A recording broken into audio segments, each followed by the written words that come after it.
Jaa, et ma saan nendest aru, et inimestel on alati olnud selliseid erinevaid kuvandeid ja mingisuguseid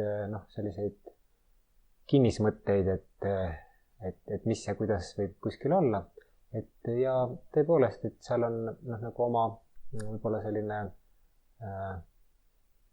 iva sees, et kust kohast on tulnud, et sellised mõtted üldse tekivad, et on ju väga palju esoteerikas valdkondi, mis tõesti, kus on tegemist ka õhumüümisega ja eks pettureid ole igal pool. Aga meie eesmärk on